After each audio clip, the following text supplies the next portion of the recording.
Good afternoon. We can skip the presentation. For those who are not paying attention, you can see in the screen our names. As you know, tourism is very important for Portugal and for other similar countries. We also know the very important role of mobility within tourism. And we can describe mobility as a guarantee, regardless of my physical condition, that I will live and I arrive home or other place else, if I'm a tourist, for example, after having my city sightseeing experience with Citirama, or do my day-by-day job without barriers of any kind. So, this panel proposes to decompose mobility by analyzing the state of art, passing through some good practices in what concerns to innovation, transnational projects, environment, information, and payments. With no further delays, because we are delayed, I will begin with Eve, that's the one. Welcome to Portugal, special to Porto, a very beautiful city, even under construction. As a member of the Estonian Tourism Board, what can you tell us about the state of art of mobility within tourism in Estonia? Before you answer, we are going to launch a video, a small video. Thank you. Please.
Visit Estonia.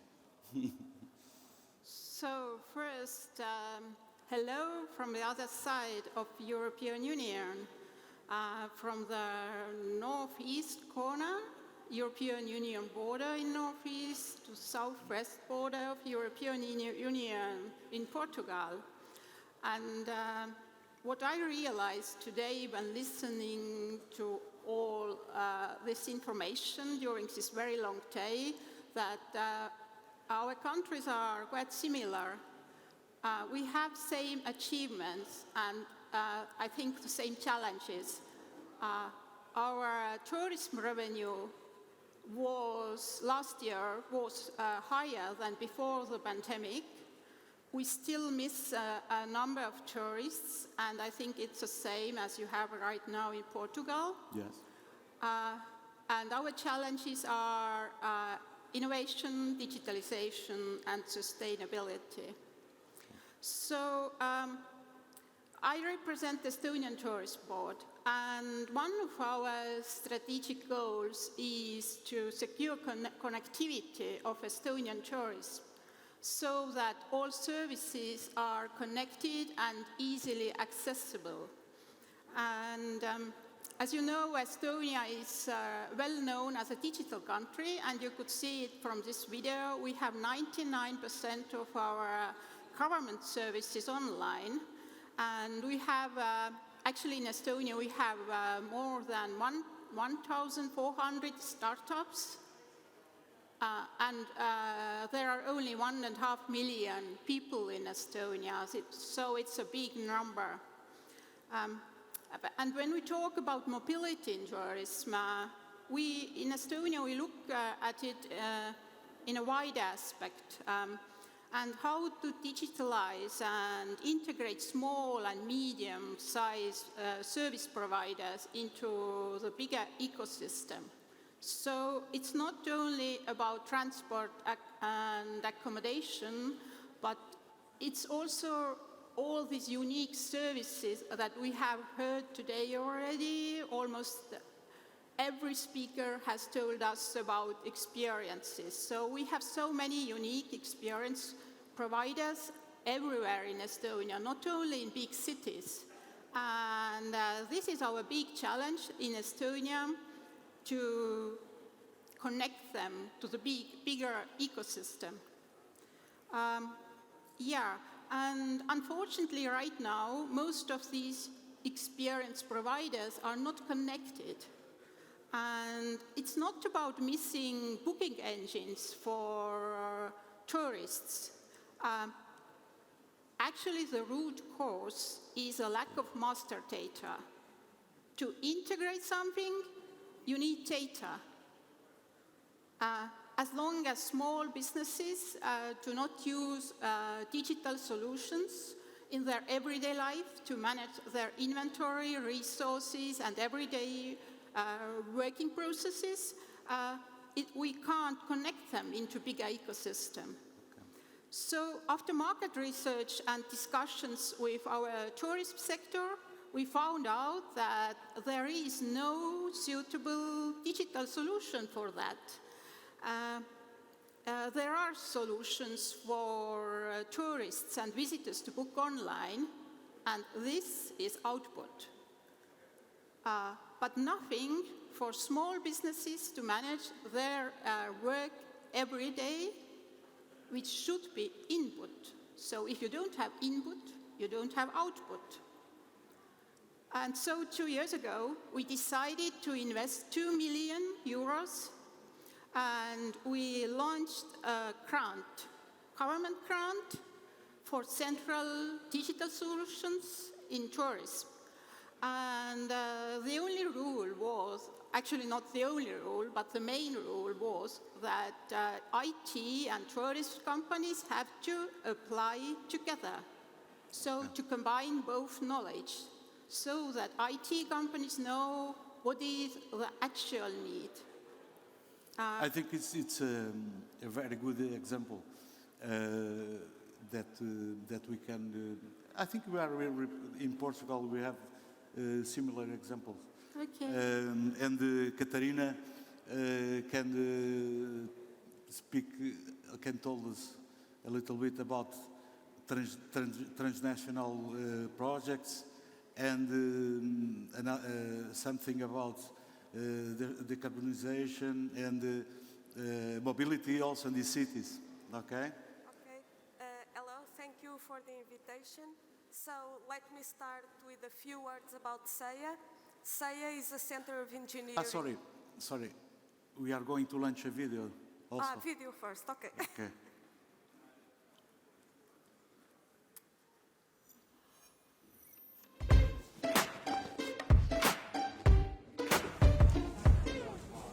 Life is about the choices you make. Their consequences for others, how they impact your community, your city, your country, the world, but also how they influence you every day. The choices you make are shaped by your will and by the tools you have available to connect with the world. It's time to move forward and use your power to put a new spin on the ball. Is it that simple? Yes, and rewarding. Air Platform counts and values the CO2 you didn't produce by using sustainable mobility, rewarding you with air credits that store the value of your actions. You can exchange them for other mobility services, such as parking, public transport, or even sharing services. Air. What suits you better suits the entire planet.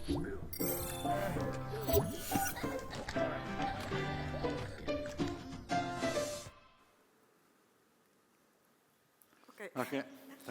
So, SEIA is a center of engineering and development. We are a private non-profit association, and we develop new technologies, products and services for urban mobility to achieve a more sustainable society.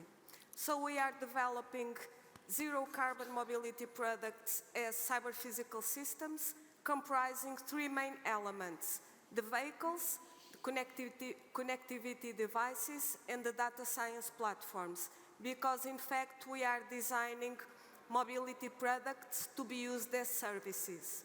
So we have developed a mobility as a service platform that we are testing in some Portuguese and Brazilian cities to integrate several mobility services, for example, public transports, scooter sharing or bike sharing, in a single digital offer to the user, citizens and tourists.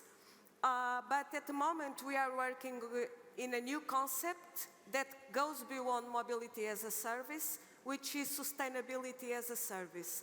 And our idea is to integrate mobility and sustainability, mobility and decarbonization in one single system.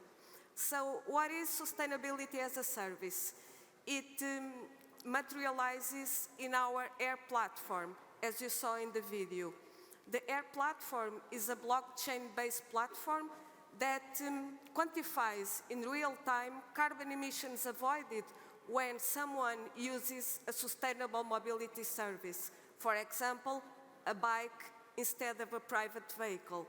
This quantification is reliable because we are using digital technologies such as I said, blockchain or IoT or artificial intelligence.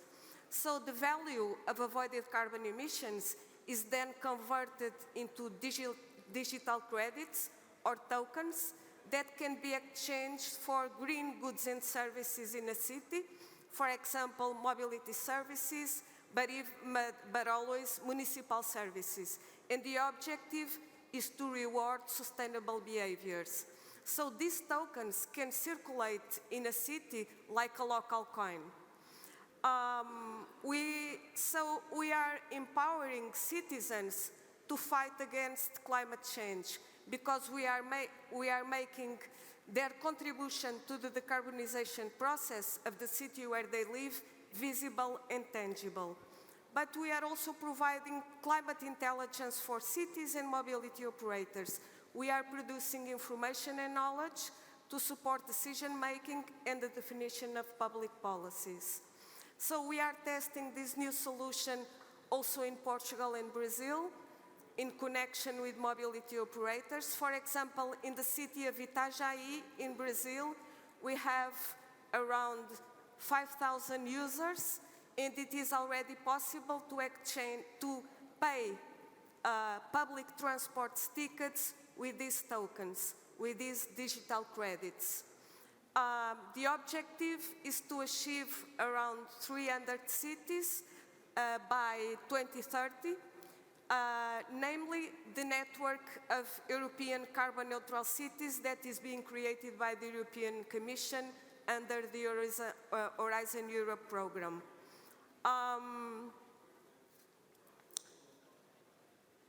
It is important to say that we have already had some meetings with Turismo de Portugal, and we are trying to think how to deploy this platform in the tourism ecosystem, involving rental companies, hotels, restaurants, and tourists. But just to finish, we don't work alone, of course. We are working with the cities, mobility operators, energy operators, companies, universities all over the world. We have 15 years of experience working with Brazilian cities and companies in the area of electric mobility, but we are also participating in several European projects. For example, the Sharing Cities Lighthouse project, supported by Horizon 2020. It's a partnership, or it was a partnership between Lisbon, London, and Milan, with a set of local stakeholders and with a budget of 25 million euros. So we are working at national level, but also at international level, connecting mobility, tourism, but also sustainability and the decarbonization of cities. And ticketing. And ticketing also, Okay. yeah. Thank you, Catherine. When we talk or think about mobility, one of the players that appears in our minds is Siemens Mobility,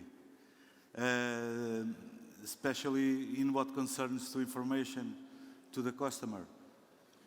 We can say that Siemens is always focused on the customer satisfaction, knowing that the information is a very added value for the offer. Okay, what Francisco can or what do you have in the hand at this moment in some kind of improvements and kind of project that you can speak about? You have also a video to launch. Yes, yes. Okay. But before the video, and first of all in Portuguese, gostaria de cumprimentar os colegas de painel, agradecer à organização e também parabenizar a organização por este evento.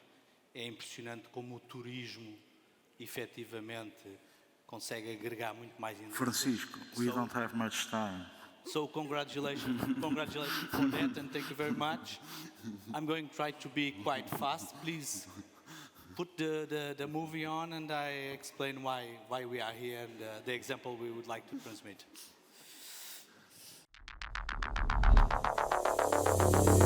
Transporting passengers is much more than operating a train. It's managing inventories, reservations, and effective ticket sales on every distribution channel. And our SaaS solution, S3 Passenger, helps you do that.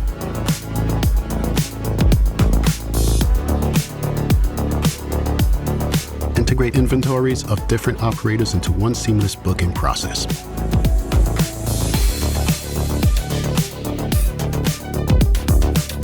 And push your overall ticket sales and customer satisfaction.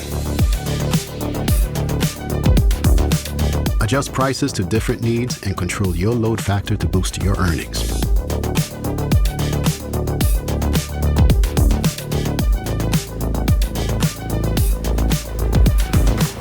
Optimize your revenue per seat across the whole journey with smart seating booking logic.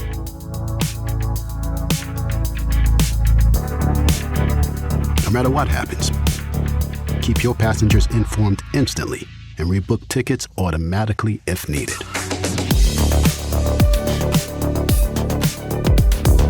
S3 Passenger is a fully scalable and modular SaaS solution. future-proof with a flexible, constantly evolving ecosystem releasing hundreds of new features every year. Future has a platform. S3 Passenger by Skills, a Siemens Accelerator solution. So, I'm trying to be fast. Yes, Not Pedro. so fast. Yes, Pedro mentioned. Why we bring this example? We know already that mobility should be digital. We know already the mobility should be dynamic, should be fast. We know already that we should have digital tools in order to plan, book, travel, and pay all the trips. And when I was preparing this presentation here, I tried to connect it with tourism. So if you imagine in the aviation sector, the tourism it was pushed by the aviation tourism some years ago. And this happens when they appeared the low-cost companies, and they appeared because many reasons, but one of the reasons, it's because they had good digital solutions that give the passengers the possibility to book in a very seamless way the ticket, okay? And I think every people here is familiar with this ticketing resolution for airplane, which is called yield management. And all the companies, all the tourism gain a lot with these solutions. And if you imagine how this was important to tourism, you can imagine if we applicable this kind of solutions in a train operator. We have now obligation, or at least from European Union, to use a more decarbonization transport, a more green transport, and the train is that solution. You can now imagine if we applicable, if we apply this solution in our train from Lisbon to Porto, or from Lisbon to Minho, or even from Lisbon to Galiza, what will bring us to the tourism? You can have a very seamless trip from one part to the other part of the territory, and this, as you can imagine, will boost a lot the tourism. Imagine also, in the near future, we will have the high-speed train, and this should be the solution that should be utilized for selling tickets and for selling the seats on the train. This is really integration. This is mobility helping the tourism, and is mobility being part of the tourism experience. Thank you. I think in Portugal we can also use that kind of system in the expressos, the buses by road. Yeah, it's very interesting what you are saying, Pedro, because this can be used not even just in the train operators, but also in the bus operators. After the panel, you give me your card, please. Okay. João, I'm repeating myself, but the truth is, when we talk or think about payments in mobility, Via Verde appears in our mind like a nightmare. Sorry. At this moment, a tourist that visits Portugal can pay almost everything with a Via Verde, right? With the increase of electric cars and charging points, what can we expect from Via Verde in this matter? Well, good afternoon. First of all, thank you for the opportunity. I was afraid of Pedro, so I didn't bring any video. I will go straight to say what we have. Not yet, Pedro. Not all our solutions, very soon. So Via Verde is linked to our vehicles usage payments, tolls, parking, charging, also fuel. And today what we have we have for tourism, we have agreements with the rent-a-cars for those that are flying to Portugal and rent their cars in Portugal. But that's the normal approach that we have for the Portuguese license plate cars. And for the foreign cars, we have an online solution for tools. We realized that that was not enough. So very soon, in few months, we'll do an upgrade and we will simplify the onboarding process, but mainly we will include our parking solutions on and off street.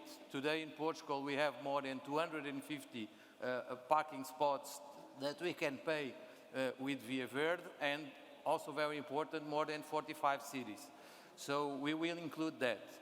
Going to your question, electrical mobility. Yeah. Today in our app, so our Portuguese customers can already charge their cars through the app in all our public network in Portugal, and that's something that we also include. So the foreign customers with their cars or with the rent-a-car cars, they can have access to all the public chargers through our app. You have in your app. You have an option to. I think it's hide to that it's not well communicated. That we can see that there's a map. Then we can see where we are and where are the. Today we have two apps. One only for on-street parking, and the other one for the customers to do the remaining things, especially the charging. And we will merge the two apps in a way that we will want to simplify the customer experience. And there we will use the map where everything that we can pay with Via Verde will be there, and we will help customers to choose either the parking area or the charging, the charger point, or the other things as traffic information. Okay, thank you. I will launch a last question, if time permits, related to for the panel.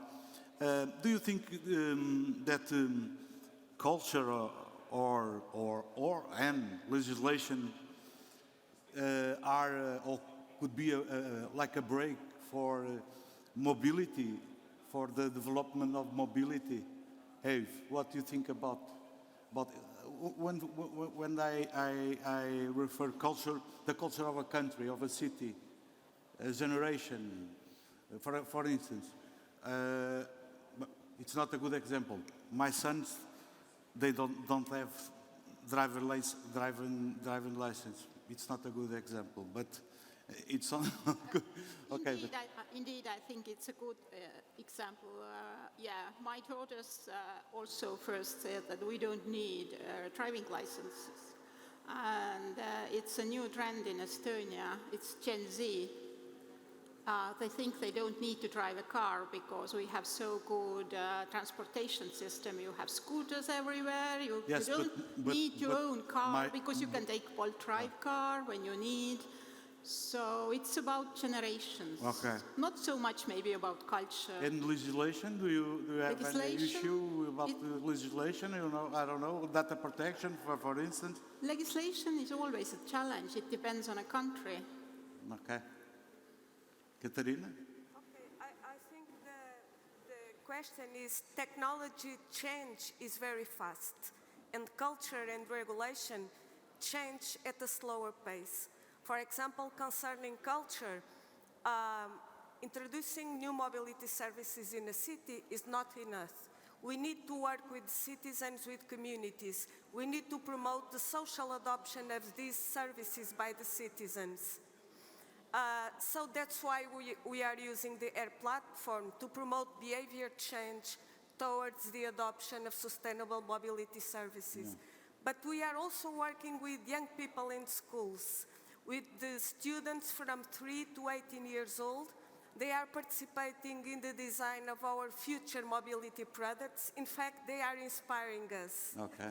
And concerning regulation, I think to test new mobility services in cities, we need experimentalist regulation. For example, here in Matosinhos, SEIA is the manager of a free zone for technology in partnership with the municipality, Leixões Port, and NOS, and it is a space for experimenting, for testing new mobility services in real-life context with the involvement of citizens and communities. And in these spaces, it is possible to launch regulatory sandboxes. Wow. So it is possible to use specific Before- legal regimes for testing. Right before, okay. And this is Yeah. very important, for example, for testing autonomous Okay. vehicles. Thank you. Francisco. Pedro, Yeah. Yeah. I don't know if you are listening. Okay. Pedro, Francisco. good question indeed. You mentioned mobility, you mentioned regulation and also culture. In my humble opinion, I think culture drives mobility, and then later on will come the regulation. At the beginning, it's kind of a disaster, and you can imagine the example of the Uber. When the Uber enters in the city, and we had that example in Portugal, And Bolt. it was amazing how the culture. We have to say all the brands, okay? Joke. And you realize that the culture on that time when the Ubers enter, the culture drive it, and we all wanted to use a Uber instead of using a Yeah. taxi. Later on, all the mess with the drivers from the taxis, with the revolution scenario on the street, and then the regulation came later indeed, but came later with a background of information that brings from the field, and it was designed, it is implemented, it is all accepted, and everything is running smoothly today. Okay? So Thank I think you. I answered your question. Okay. It's João, the Vera. same, it's the same Very with quickly. sorry. Yes, very Catarina. Now Katarina wants to say something about this. No, it's the same with scooter sharing, for example. First, You have to speak louder. Your micro. I turn off your micro. We have to ask Reggie to put Katarina's micro. Well, very quickly, because we are out of time, just heading and agreeing with the panel that, in my opinion, regulation helps to improve and sometimes starts to improve the culture. Okay. Thank you. We have no time for conclusions. I'm sorry. The only conclusion that we could take is that we are going together, going tour together after this panel. So thank you very much for your attention. Thank you.